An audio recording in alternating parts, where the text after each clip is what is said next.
The instant my badge malfunctioned, I realized it was Monday morning at 8:10 a.m., and I was precisely 10 minutes late. This was unprecedented for me. The employee entrance scanner flashed red instead of green. I swiped again, then a third time, when a member of the accounting team passed by with a look of empathy. "You might want to head to the main lobby, Jessica. He's waiting for you." I didn't need to inquire who he was. In that moment, my chest constricted, not from fear, but from sheer disbelief. I'm Jessica Harper, 38 years old, a single mother to a 6-year-old named Lily, and I've been working 70-hour weeks for the past 3 years as a senior operations manager at Darrington Technologies. Over those years, I've missed birthdays, doctor visits, and even Lily's kindergarten graduation, all to meet deadlines, cover for team shortages, and prevent the company from crumbling during its aggressive expansion. But apparently, none of that was relevant. "Jessica," my boss Craig Whitmore called out as soon as I entered the lobby. His expression didn't show any warmth. His tone sliced through the room. Several team members lingered nearby, sensing the tension but remaining silent. "I need to talk to you right now." I trailed him through the glass doors into the main conference room. No inquiry about my daughter. Just the sound of polished shoes on tile and the heavy thud of the door shutting behind us. He turned to face me, arms crossed and eyes piercing. "You were 10 minutes late?" "I know. I'm really sorry. Lily had a fever last night. I called the on-call nurse twice, and I barely slept. I rushed here as quickly as I could." Craig didn't even flinch. "So that's your excuse?" I hesitated, bewildered. "Excuse? Craig, I've never been late." He raised a hand to silence me as if I were an employee he barely tolerated. "I don't want to hear it. Your loyalty is clearly elsewhere. We can't have people here who think personal issues allow them to break protocol." I blinked. "I've worked 70-hour weeks since 2020. I haven't taken a single sick day or a full vacation since I started. Last month, when the Atlanta branch system crashed, I stayed in the office for 36 hours straight." "And now you're late," he interrupted, cold and composed. "You're making this emotional, which tells me everything I need to know." He pulled a remote badge deactivator from his pocket. I had only seen it once before, used solely for high-level terminations. With a click and a flash of red light, he looked me in the eye and said, "Your badge has been deactivated. Security will escort you out." The room fell silent. I didn't cry, scream, or even flinch. I simply stared back at the man for whom I had sacrificed 3 years of my life. The man who praised my efforts in saving million-dollar contracts and used my name as a prime example of dedication to quarterly meetings. I straightened, nodded once, and said, "Understood." He looked let down, as if he expected me to create a scene, as if drama would somehow justify the public humiliation he had just orchestrated. Instead, I exited calmly, passing by my colleagues, the reception desk, and the floor where I had spent countless nights managing client calls and crises. I avoided eye contact, but I sensed the weight of silence in every room I passed, tight, suffocating, filled with disbelief.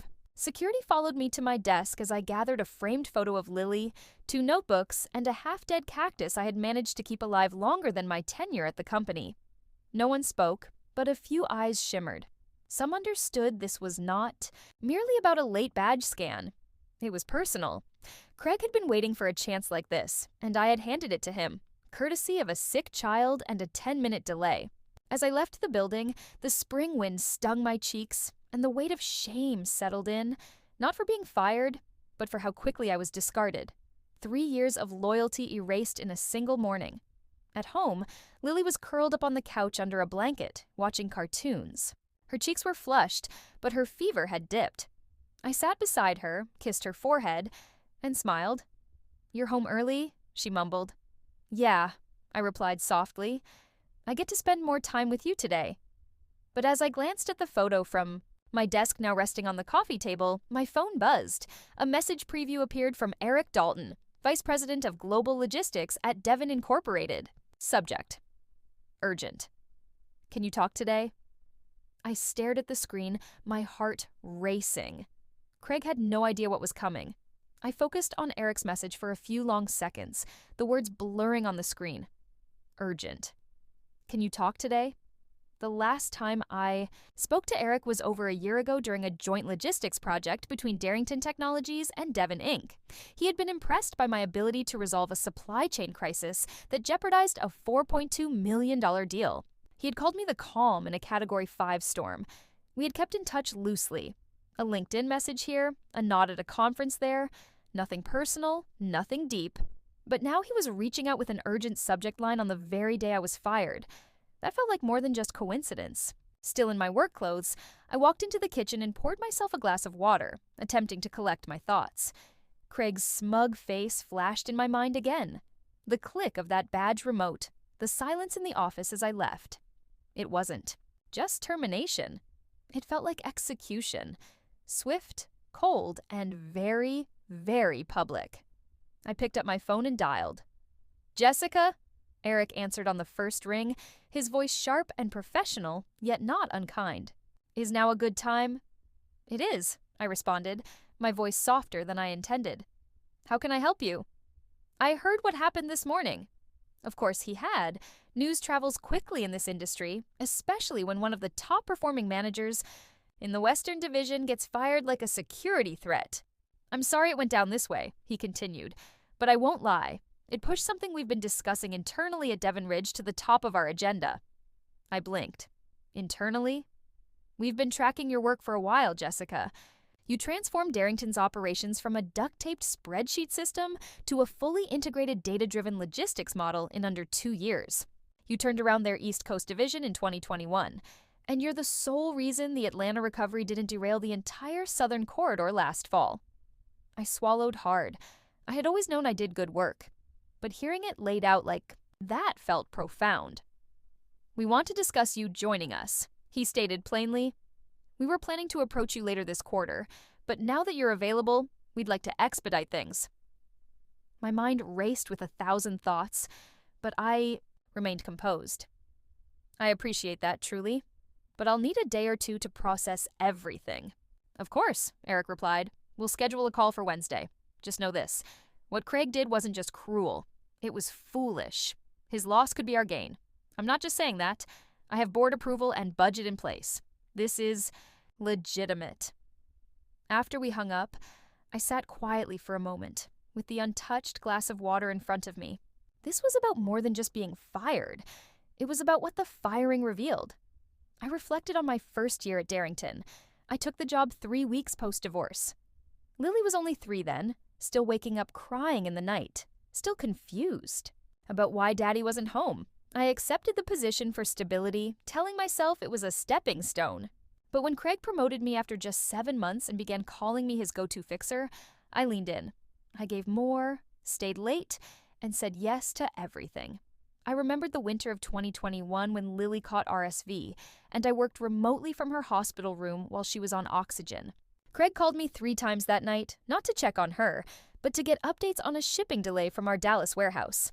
I provided him the updates without pushback. I thought loyalty would yield rewards.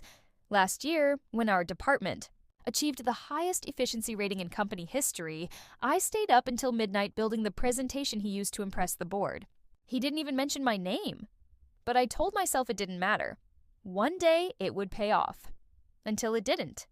Until 10 minutes of being human, of being a mother, wiped away 3 years of being a machine. That evening, while Lily slept, soundly in her room, I sat at my desk and opened my laptop. I didn't browse job boards or update my resume. Instead, I created a list. Everything I had done in the past 3 years that exceeded expectations. 16 overnight shifts, 3 major project recoveries, $11.7 million in accounts saved, 0 vacation days taken, 1 child raised, alone. As I viewed that list, the anger I had suppressed began to surge. Craig framed me as disloyal, but I had been loyal to a fault. He had underestimated something far more dangerous than revenge, a woman with nothing to lose and the proof to back it up. My phone buzzed again, a message from Thomas, our senior analyst.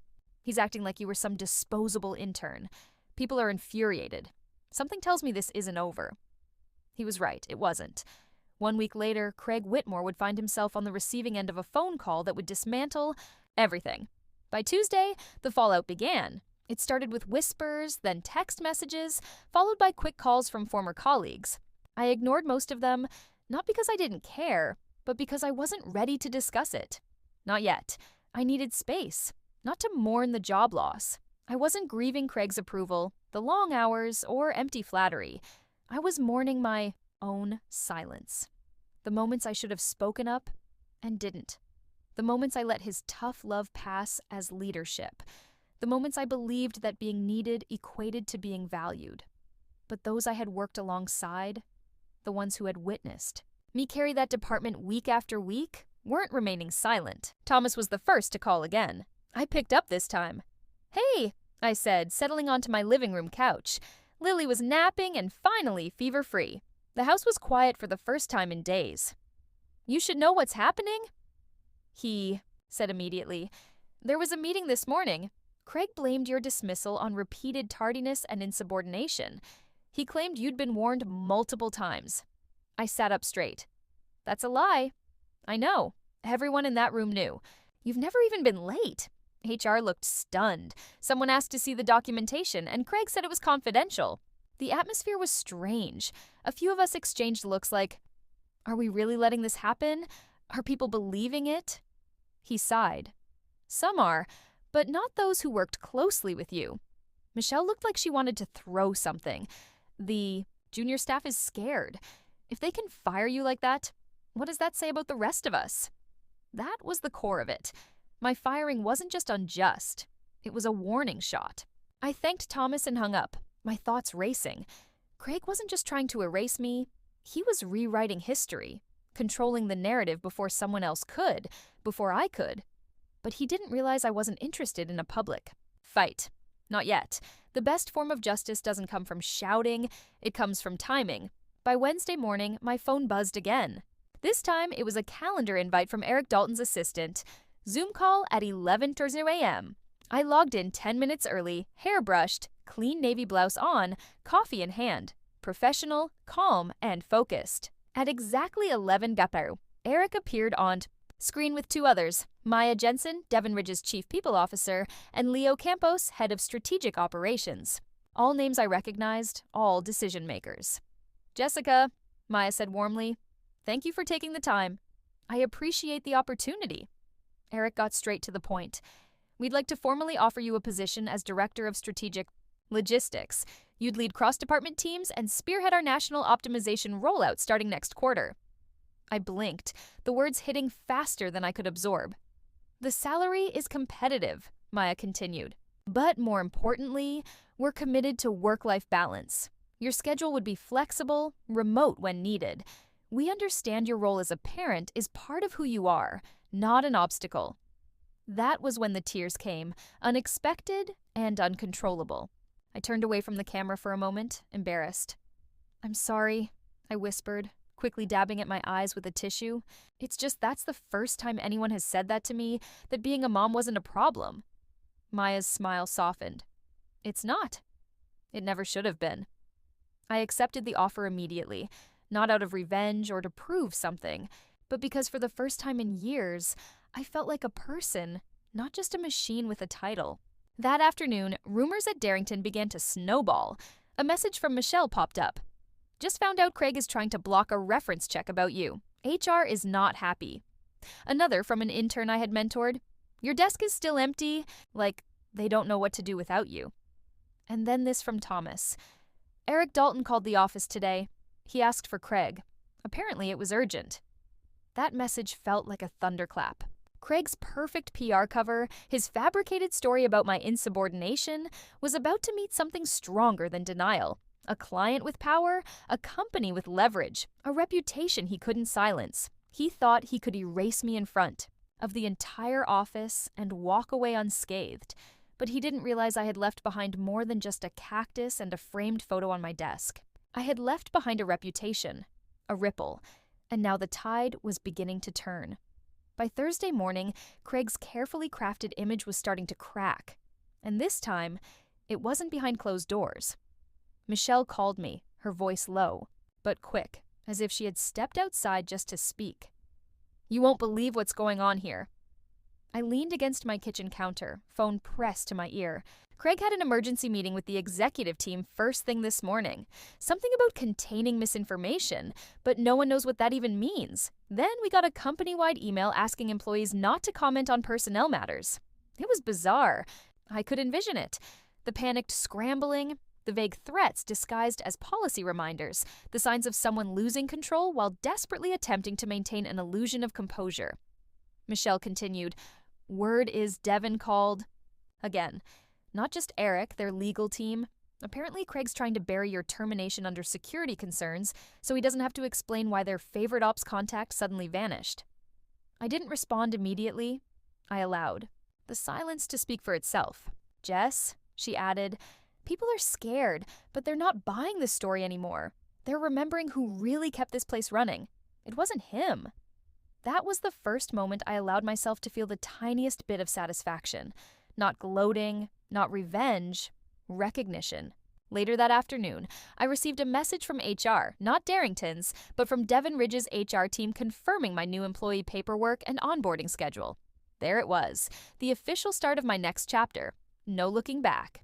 But Craig was still very much looking back, still trying to clean up a mess he didn't realize had grown bigger than his corner office. Thomas messaged me again. Craig tried to schedule a call with Eric to clear the air. Eric refused. He said he's taking it up with the board. That was the moment I understood. This wasn't merely a personal win. It was a shift. One man's arrogance was endangering millions in partnerships. You can't humiliate your highest performing employee in front of a company and expect to walk away unscathed, not when that employee had built the relationships you relied on. Friday arrived, the day Craig received the call. I didn't witness it, but I didn't need to. The aftermath spoke for itself. Thomas's message came through first. Craig stormed out of the office after a 40-minute call. He slammed his door. So hard the lights flickered. No one's seen him since. A few minutes later, Michelle added, "Confirmed. Devin Ridge is pulling back. They said they're reevaluating external vendor relationships, which is basically code for we're done." Just like that, the account Craig had flaunted at every board meeting, the Darrington Devin account, was slipping through his fingers. I wondered if he reflected on the moment he called me disloyal, if he replayed it in his mind. The way he deactivated my badge in front of the team, expecting me to crumble. Instead, I walked out with dignity, my name intact. And now, a week later, the silence I left behind had transformed into an echo so loud that even the board couldn't ignore it. That evening, after Lily went to bed, I sat on the balcony with a glass of tea, watching the city glow in twilight. My phone buzzed. Unknown number. I let it ring, letting it go to voicemail. A minute later, the transcript popped up. "Jessica, this is Heather Chambers, chairwoman of the board at Darrington. I'd like to speak with you regarding recent developments. If you're willing, please call me back at your earliest convenience." I smiled faintly, placing the phone face down. They were beginning to recognize the truth, that leadership isn't defined by titles or corner offices, but by who stands firm when the storm hits. Craig hadn't led. He had controlled, dominated, micromanaged, and weaponized policy. But when pressure arose, he had no foundation to rely on, no trust, no team. He had confused fear for respect. And now, without me to shoulder the weight, everything was crumbling. Monday would mark the start of my new role at Devin Ridge, a company that valued more than just availability, a company that regarded motherhood as a strength, not a liability, a company that had my name on the door even before I stepped inside. But before that, I faced one more decision: to take that call from the board chair or to let Craig finally confront the consequences of his own design. I wasn't sure yet, but I knew this much. What he did to me wouldn't be forgotten. Because sometimes the most powerful form of revenge isn't loud. It's watching everything they built collapse without ever needing to raise your voice. Monday arrived with a chill in the air, but inside, I felt a warmth like spring. I zipped up my best blazer, the one I used to reserve for quarterly reviews. That led nowhere, and tied my hair back. As I glanced in the mirror, I noticed something unusual. I wasn't nervous, not even a little.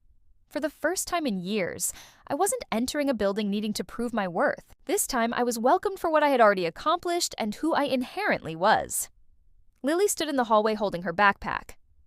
"Are you going to work today, Mommy?" "I am," I smiled, "to a brand new job." She tilted her head, curiosity shining in her eyes. "Do they know you're my mom?" I knelt down to meet her gaze. "Yes, and they think that's one of the best things about me." Her grin was all I needed to feel grounded. Devon Ridge's offices were nothing like Darrington's gray cubicles and dim lighting. Here, glass walls allowed sunlight to pour in, and the atmosphere buzzed with energy, sharp yet collaborative. As I approached the reception, I was greeted with a welcome badge already printed, a branded notebook, and a handwritten card from Eric. "Jessica, we're thrilled to have you. Your reputation precedes you. Let's build something amazing." Hadn't even reached my desk before two team leads introduced themselves, eager to walk me through their ongoing projects. There was no defensiveness, no ego, just professionals ready to collaborate. At 10:30 a.m., I joined my first executive strategy meeting. I wasn't sitting silently in the back anymore. I was at the table. Maya, the chief people officer, gave me a nod before I spoke. "Jessica, I'd love to hear your thoughts." I opened my notes, confident, years of preparation flowing out naturally. I presented a risk assessment model I had developed over the weekend to help Devon Ridge streamline vendor reviews, something that had taken Darrington months to even begin addressing. When I finished, the room fell silent for a brief moment. Then came the nods, the questions. Thoughtful ones. Eric leaned back and smiled. "Exactly why we hired you." I wasn't holding my breath any longer. Meanwhile, back at Darrington, the silence I had left behind had transformed into noise. Michelle messaged me during lunch. 3 resignations this morning. One from procurement, one from logistics, one from IT. All said the same thing in their exit interviews. "Jessica was the reason I stayed this long." And Craig's office. "Door is still closed. No one's seen him since Friday afternoon. Rumor is the board is reviewing certain decisions. Whatever that means." I didn't reply. There was nothing to say. The avalanche had already begun. That evening, Lily and I sat at the kitchen table, enjoying a simple spaghetti dinner. She excitedly recounted a book she was reading in class, and I shared about a big table in a big room where everyone listened when I spoke. "Are you the boss now?" she asked, chewing her pasta. "Something like that." "But you're still my mom, right?" I leaned across the table and kissed her forehead. "Always." In that moment, I realized something powerful. All those years spent trying to prove I could be the perfect employee despite being a mother had skewed my perspective. My strength wasn't in spinning plates, it was in knowing which ones mattered the most. Later that night, I sat on the couch, with my laptop, reviewing onboarding files for my new team. I had just closed my screen when my phone buzzed again. A voicemail transcript appeared. "Jessica, this is Heather Chambers. I understand you're now with Devon. I respect your decision, but I'd still appreciate 10 minutes of your time. There are ongoing concerns at Darrington that I believe you should be aware of." I reread it twice. They knew, and they were starting to reckon with it. Craig hadn't just made a poor decision. He'd exposed the underlying issues within the company, the cracks in their culture, the one-sided myth of loyalty. Now, they were seeking insight, perhaps even absolution. But the truth was, I had already moved on. I wasn't looking for apologies. I realized you don't rise by clinging to those who drag you down. You rise by stepping into spaces where you don't have to apologize for your existence. It was Wednesday afternoon when the final piece clicked into place. Devon's quarterly operations review was underway. I had just presented a strategy shift projected to reduce third-party vendor costs by 17%, and the executive team was already discussing how to scale the model. The meeting was one where ideas flowed freely, where no one cared who spoke first, only what was being said. After the meeting, Eric pulled me aside. "Just wanted you to know," he said casually. "We've officially ended the vendor agreement with Darrington. Legal sent the notice this morning." I felt a twinge of surprise, not because it had happened, but because it was so quiet. No. Dramatic final word. No public declaration, just a signature, a timestamp, and a shift in business. "They're done?" I asked. He nodded.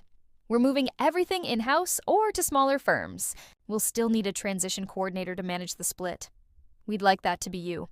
It was a moment filled with symmetry. Just a week ago, Craig had fired me in front of my peers.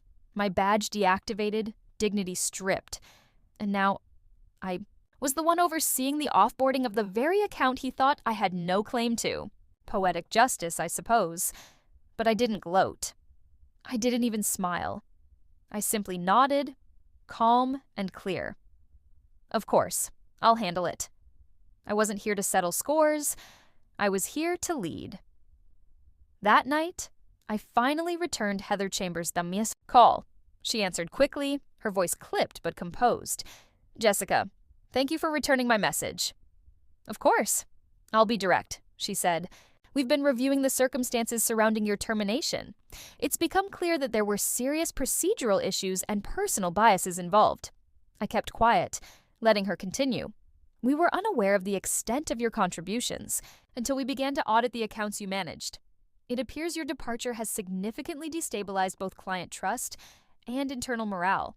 There it was. The admission. Not quite an apology, but close. She cleared her throat. Craig, Whitmore has been placed on administrative leave pending investigation. Another pause. We'd like to formally offer you reinstatement at Darrington at an executive level with full autonomy, substantially revised compensation, and a public acknowledgement of your achievements. My fingers tightened slightly around the phone. It would have been easy to imagine this moment a week ago, craving it, waiting for it, wanting them to come back and recognize me after all those years. But something had shifted within me. I didn't want a title born out of damage control. I didn't want their validation now that it cost them something. I appreciate the offer, I replied calmly, but I've already accepted a position. Elsewhere. Heather didn't push. May I ask where? I smiled. I think you already know. Another pause. I do. There was no bitterness in her voice, only a quiet understanding. I wish you well, Jessica, she said. Thank you. I hope Darrington learns from this. I believe we will. We ended the call on polite professional terms. No hard edges, no lingering resentment, just closure. The next morning, I stood in front of my team at Devon running a workshop on account management transitions. One of the younger analysts, Ava, stayed behind afterward. I just wanted to say thank you, she said. It's rare to see someone like you, someone who's good at their job and makes space for the rest of us. I smiled. You don't have to choose between being strong and being kind. That's something I learned the hard way. She nodded thoughtfully before leaving the room. As I packed up my notes, I gazed at the large windows framing the skyline. For the first time in years, I wasn't looking out, wondering if I belonged. Somewhere else. I was already there. Later that week, I received a package with no sender listed. Inside was a small square box. I opened it to find my old desk photo, the one of Lily and me, perfectly intact. Taped to the back was a handwritten note on company stationery. For what it's worth, you were never invisible. We just didn't have your courage. Thank you for showing us how to walk out with our heads held high. M. I didn't have to guess who M was. I placed the photo on my new desk at Devon Ridge, not as a reminder of where I had been, but of what I had overcome. They say revenge is best served cold, but I don't believe that anymore. Because the best revenge isn't silence, success, or even justice. It's becoming the version of yourself you were never allowed to be and never looking back.